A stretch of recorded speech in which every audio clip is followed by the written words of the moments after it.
Assalamualaikum warahmatullahi wabarakatuh. Selamat pagi anak-anak. Sebelum kita memasuki pembelajaran pada pagi hari ini, alangkah lebih baiknya kita berdoa sesuai agama dan kepercayaan masing-masing. Silahkan ketua kelas memimpin doanya. Oke, sekarang ibu akan mengabsen. Yang pertama, Abi, Budi, Caca, Didi, Eka, Fadil, Gali, Aisyah. Oke, alhamdulillah semuanya hadir ya. Anak-anak, apakah kalian pernah mengamati suatu benda atau memperinci suatu benda?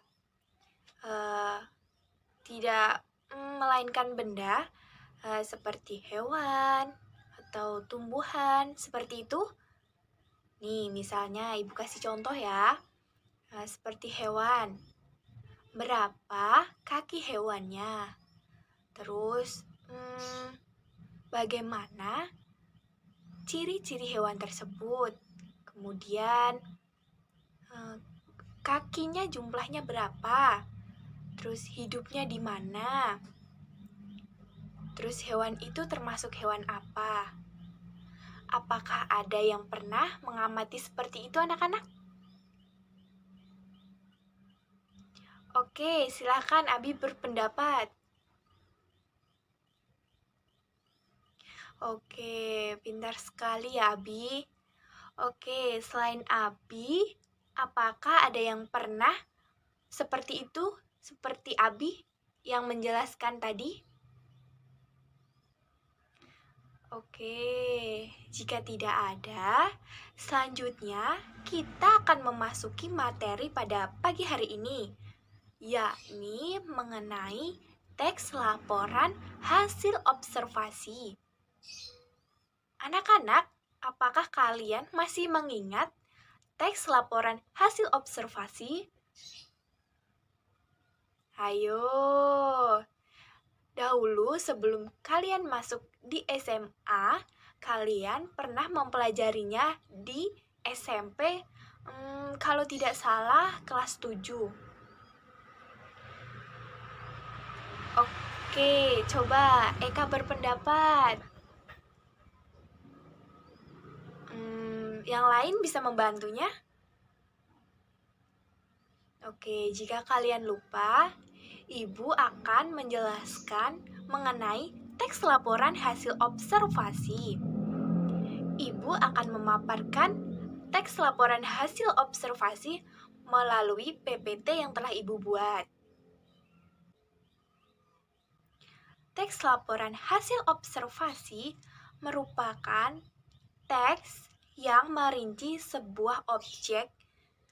Laporannya diperoleh melalui mengamati suatu benda, kemudian hewan, tumbuhan, atau ekosistem tertentu. Kemudian, ciri-ciri teks laporan hasil observasi berupa disusun sistematis, penjelasan dari suatu bidang keilmuan, kemudian ada berisi pembahasan objek, yang terakhir terdapat perincian mengenai suatu objek. Kemudian setelah ciri-ciri, kita akan membahas mengenai kaidah kebahasaan yang terdapat di dalam teks laporan hasil observasi. Yang pertama, menggunakan istilah dalam bidang ilmu tertentu. Yang kedua, menggunakan kata kerja definisi seperti adalah atau merupakan. Kemudian, menggunakan kata benda atau peristiwa umum sebagai objek utama. Yang terakhir, menggunakan kata khusus dan kalimat-kalimat memperjelas atau memperinci. Yang terakhir, kita akan membahas mengenai cara menyusun teks laporan hasil observasi. Yang pertama, melakukan kegiatan observasi. Yang kedua, menulis kerangka laporan hasil observasi. Dan yang ketiga, mengembangkan kerangka laporan hasil observasi. Oke, setelah Ibu menjelaskan mengenai teks laporan hasil observasi, Ibu akan membuat kelompok yang beranggotakan 4 orang untuk mendiskusikan mengenai teks laporan hasil observasi. Nah, kemudian setelah kalian melakukan diskusi bersama, Ibu meminta kalian untuk mempresentasikannya di depan kelas, kemudian melakukan tanya jawab kepada siswa-siswa yang ada di sini. Oke, kalian paham? Oke, silahkan kerjakan mulai dari sekarang ya anak-anak.